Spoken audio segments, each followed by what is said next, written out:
Discovering your purpose can be exhausting. Trying to please everyone can be crippling, and keeping up can feel impossible. But God flips the script by transforming the way we think as we all wonder, what was I made for?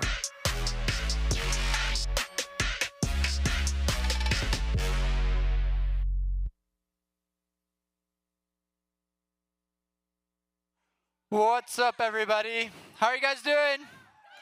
Guys doing pretty good tonight? How was school? Being back at school, no more fall break. Horrible. But how many weeks until Thanksgiving break? Not that many. Like 3, 4, 4 maybe? 4. Next week is Halloween, so that's awesome. So that's not going to be that bad a week. And then it's like 3 weeks until Thanksgiving, which is awesome because you get a bunch of food and it's great. I love Thanksgiving. Well, that's awesome, guys. I'm glad you guys are here. Did anybody do anything really cool for fall break? Did you guys go? What'd you do?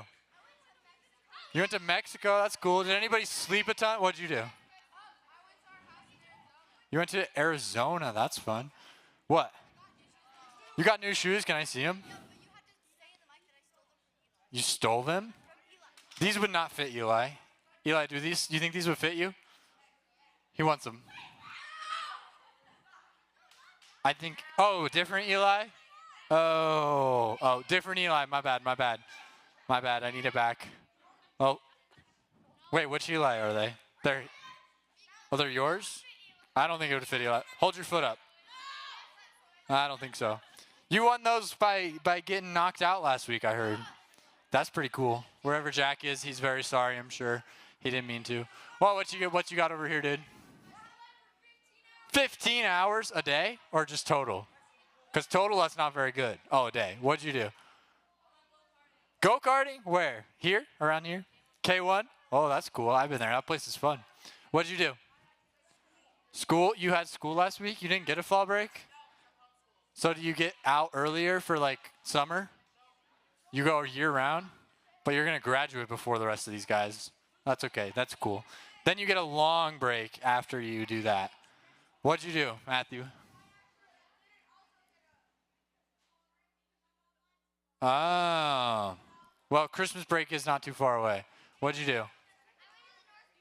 No way. You went to the North Pole to help Santa? Really? You're an elf? Oh, okay. I can see it. What'd you do? You had a shaving cream fight at a park in Mexico. That sounds like an interesting story. So you didn't have a shaving cream fight in Mexico? You had a shaving cream fight at O'Brien Park? That's cool. And silly string and water? The girls won? Sounds crazy. Sounds like it was a pretty good fall break. That's awesome. Glad to hear it. All right, well, we're going to get into it tonight. We are finishing off our series called What Was I Made For? And we've been in this for this whole month, and we've been talking about all kinds of things. And if you were here at all throughout the month, maybe you remember something. So does anybody remember any of the things we talked about this month? Any like the main ideas or anything at all? You what? You got one? Okay, well, yeah, obviously we were talking about what was I made for. I mean, like, do you remember anything from last week or the week before? Nope. Anybody? Oh, what do you got, Harper? Shh, I can't hear Harper. What? No, that was at local, I think. Unless, I don't know, did you talk about Shadrach, Meshach, and Abednego last week? No, wrong. What? Reconnect and disconnect. That sounds right. Here, you win that. Okay, good job. Does anybody else remember anything? Last week, Dustin preached. I heard it was pretty awesome, but I wasn't here, so you got to tell me what it was about. What was it about? Oh, you know now? What? Shh, I can't hear Harper again. What? Disconnect. That's what she said. You got to add something. Nobody? You guys don't remember? Nobody? You guys were here last week, right? What was it about? That's a long time ago, a whole week ago. Yeah. Oh, what do you got, Michael? Shh. What? Yes. Here, you win a bracelet. Here you go. Let me see if I can throw it. There you go. I only have one more. If somebody has something, I have two more. If someone has done something else we learned this month, not last week. You got to go further back in your brains than that now. It's got to be back to like 2 weeks ago or 3 weeks ago. What? You had your hand up first. Yeah.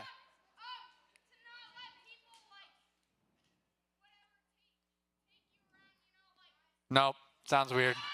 Let's go over here. What do you got? What do you got?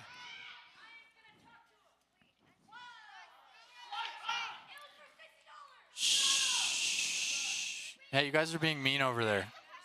Oh, dog, come on. What do you got?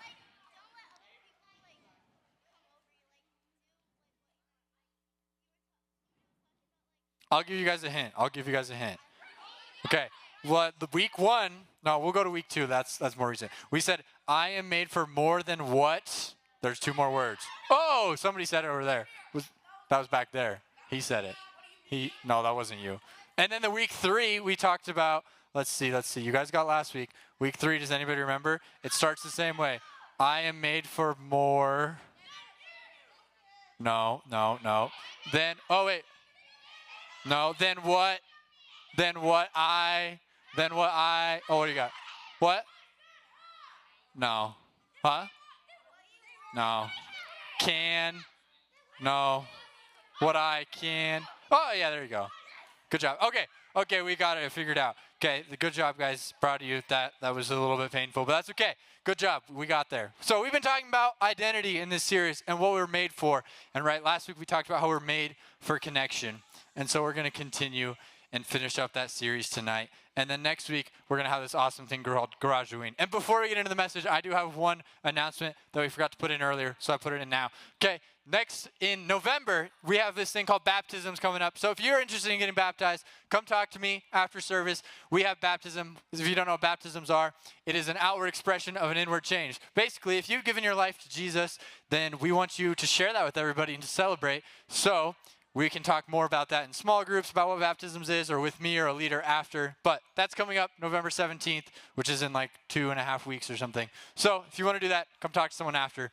But continuing on for tonight. All right, so what was I made for, right? I have a question for you guys. Okay, so is like roasting people still a thing? Is that a thing? Or is there like, is it still called like being roasted, or is there like a different term? Yes. Yes, it's called being roasted still? You can get roasted? Okay. What? Being cooked. Okay, so you get roasted or you get cooked. Okay, so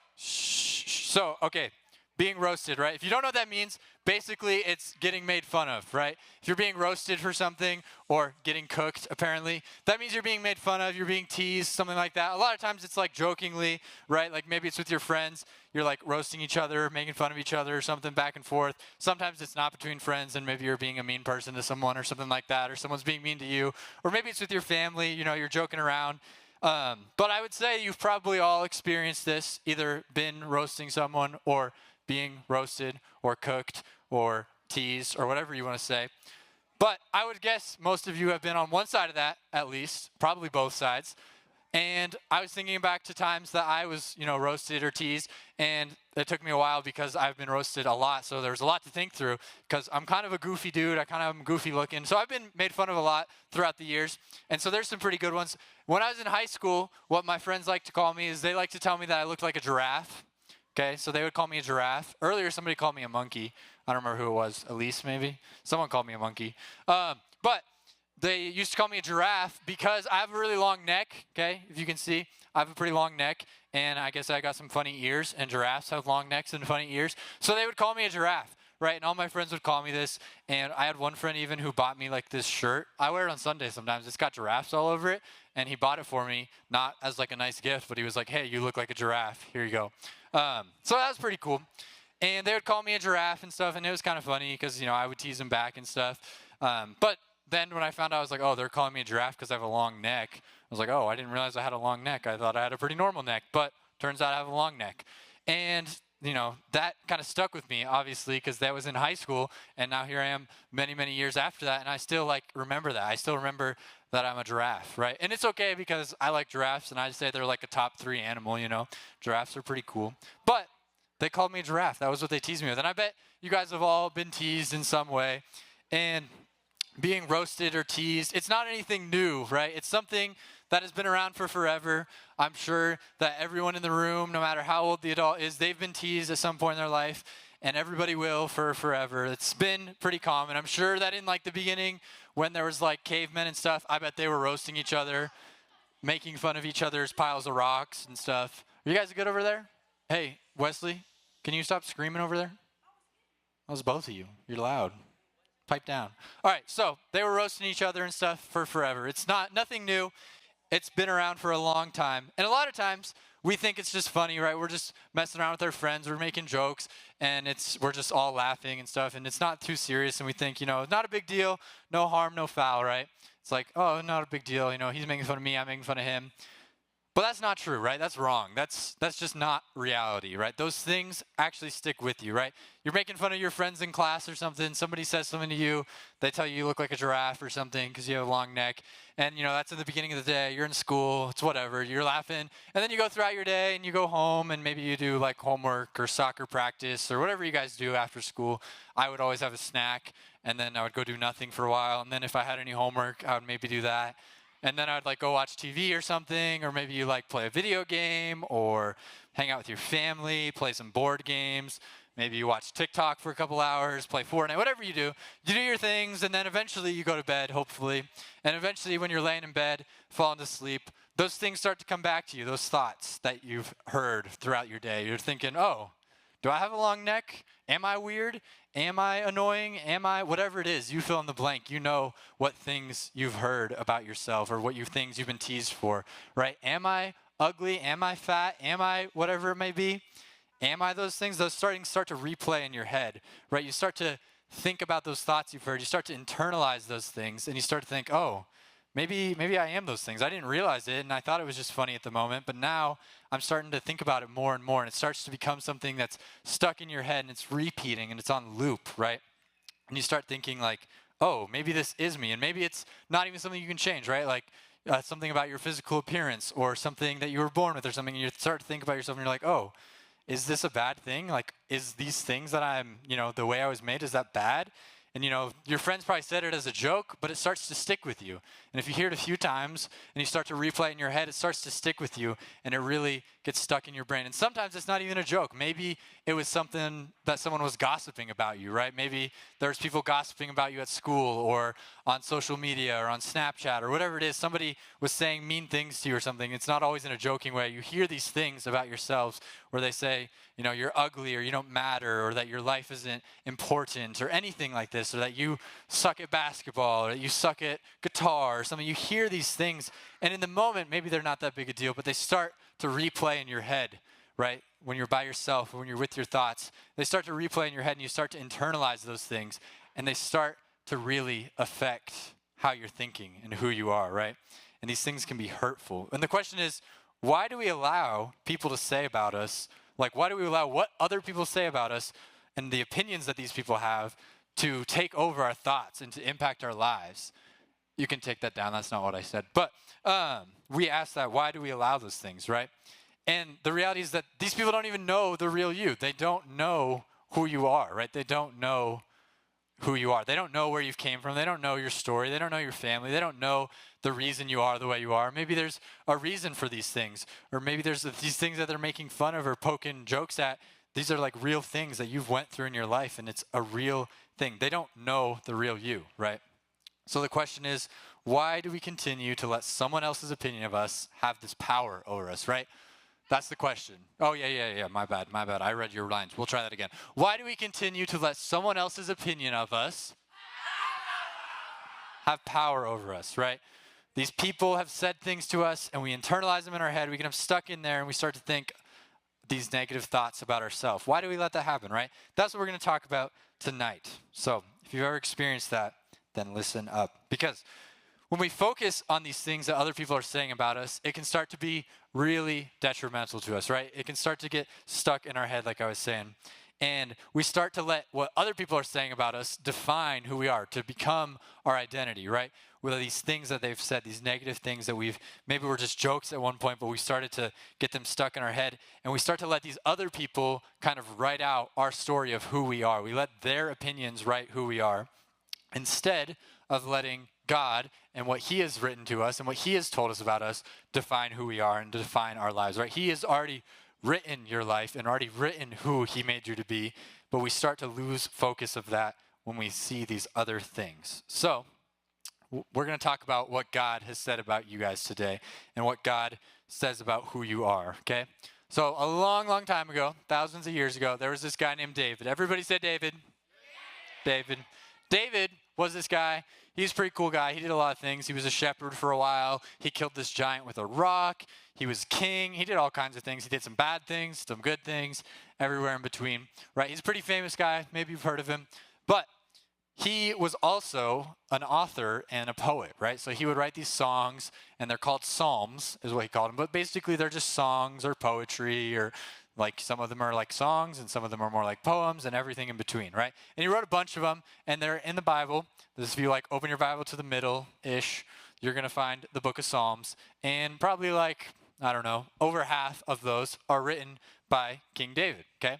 And a lot of them are pretty popular, and he's written some pretty famous songs, right? If he was living today, he would probably be like a Billboard Top 100 artist or something, because he wrote some pretty good stuff. So today we're going to read from one of his most famous. It's from Psalm 139, and he writes this psalm, and it kind of talks about who you are. And we're going to go through this, and then we're going to pull out some truths from this about who we are and how we can apply that to fight against these lies that we tell ourselves, or these things that people have told us they think about us, okay? So we're going to read this together and then go through it. It's a little bit long, so there's lots of yellow words, so I can take a break. So read with me. There's even one word it's kind of a big word, so you guys better be ready. Okay, here we go. This is David talking to God, right? He's writing this like he's just talking to God. He says, "You made all the delicate inner parts of body and knit together in my mother's womb. Thank you for making so wonderfully complex. Your workmanship is..." That's good. That's a hard word. "How well I know it. You watched me as I was being formed in utter seclusion, as I was woven together in the dark of the womb. You saw before I was born. Every day of my life was recorded in book. Every moment was laid out before a single day had passed." And then we can go on to the second part. "How precious are your about me, O God. They cannot be numbered. I can't even count them. They outnumber the grains of sand. And when I wake up, you are with me." Okay, Psalm 139, 13 through 18. If you want a good psalm to go and read sometime, take a picture of that part right there and then go look it up later and read it again, okay? Because it's a good one. Psalm 139, 13 through 18, or read the whole thing, but specifically those verses. So it's a song, right? And he's just pouring out his heart to God. And in this, we can see that David is talking about God, right? He's talking about God, and he says some pretty cool things about him. And we're going to kind of go through some of these truths that we can see from this, right? So to start out, the very first thing he said was, "You made all the delicate inner parts of my body and knit me together in my mother's womb." He says, God, you created me, right? That's the first thing. He says, God is the one who created you. God is the one who created you. That's the very first point. Is just to realize, hey, you were made by God, right? When David is saying this to God, when he's talking to God, you could imagine that you could say this all to God, because it's all true for you as well, right? God knit you together in your mother's womb. He created you, right? God formed you. David writes that he knows what's going on in your life. God sees you. He knows what you're doing.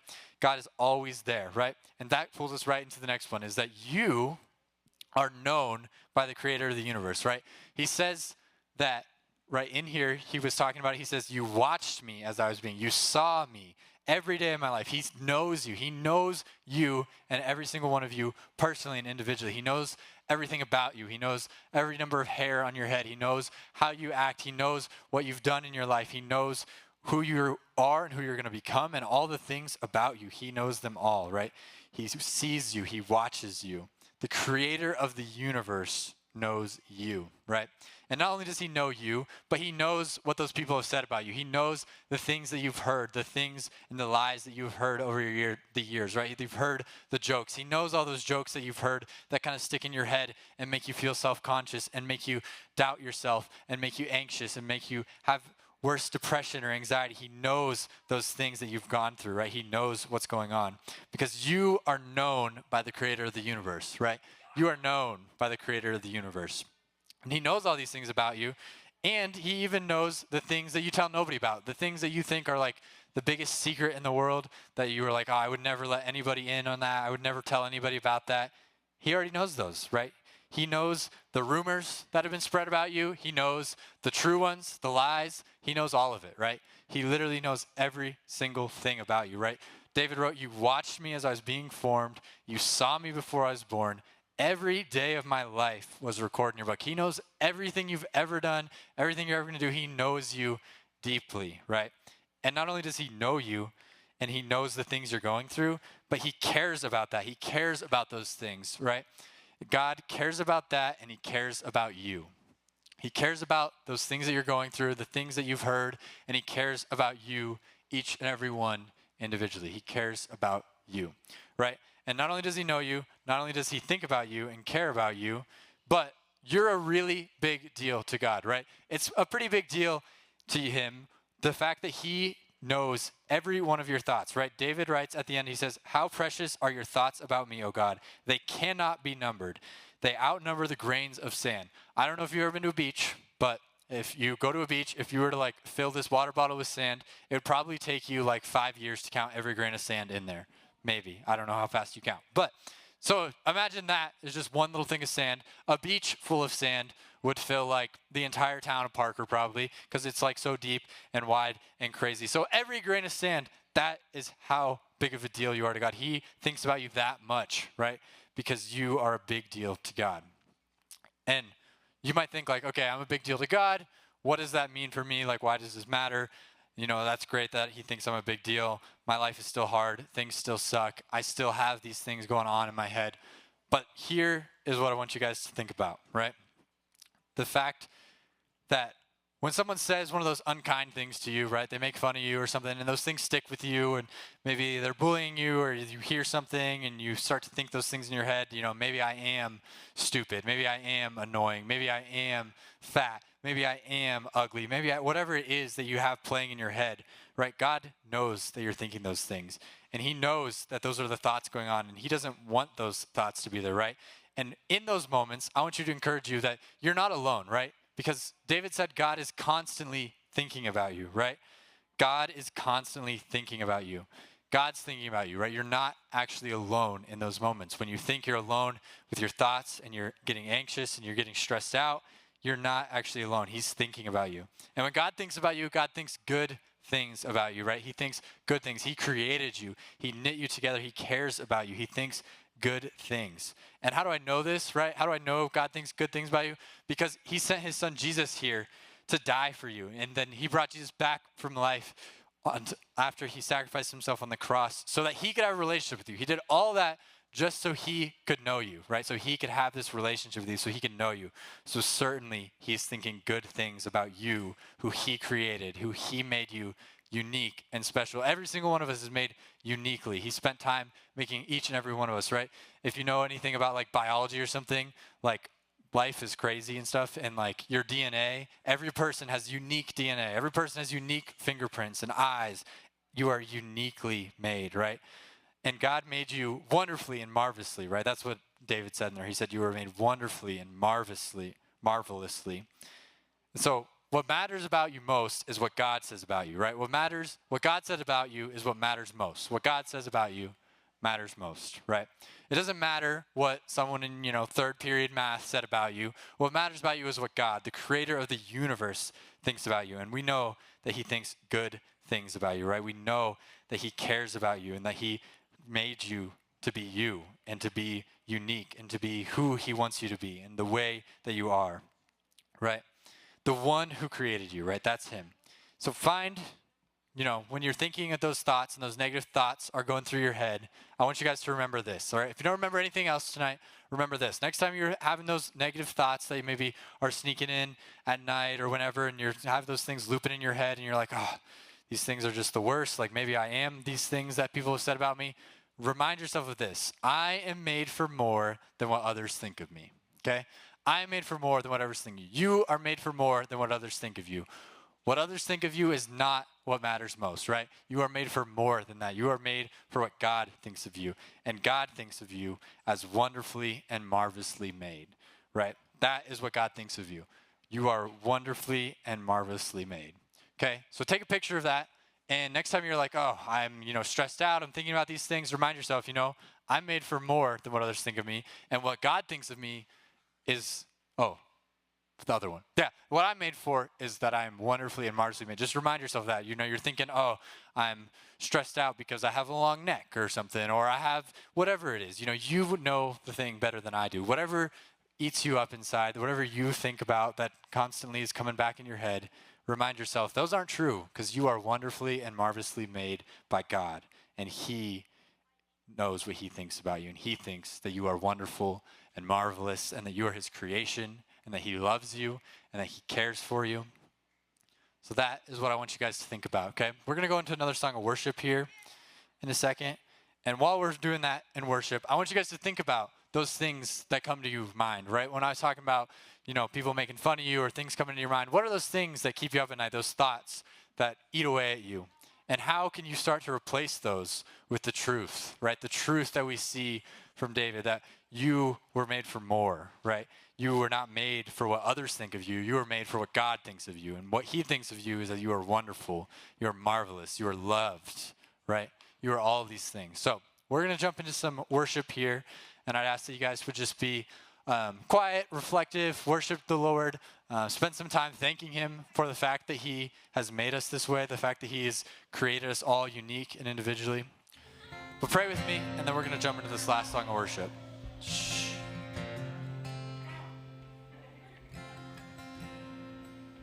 Dear Lord, I want to thank You for this night. Thank You for the way You've created each and every one of us to be unique, to be Yours, to be loved. God, we thank You that You made us and that You knit us together in our mother's wombs, that it be wonderfully and marvelously Yours. We pray that when the negative thoughts creep in and we're questioning who we are or why we're here, that You would just be there to remind us that we are loved, that we are Yours, that we are Your children.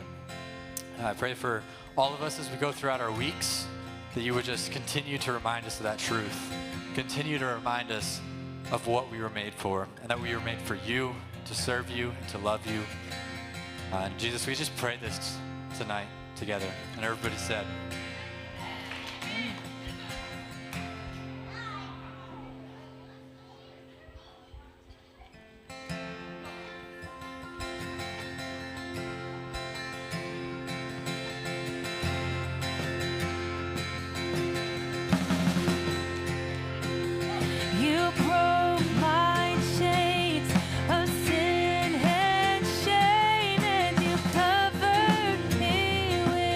Grace.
Guys, a couple things real quick.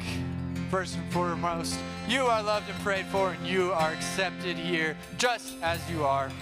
Next week, guys, we have Garage Halloween. It's going to be awesome. Bring your friends. Wear a Halloween costume. There's going to be a bunch of candy. It's going to be awesome. Bring everybody you know, and we'll have a good time. We'll see you next week. Bye-bye. Yeah.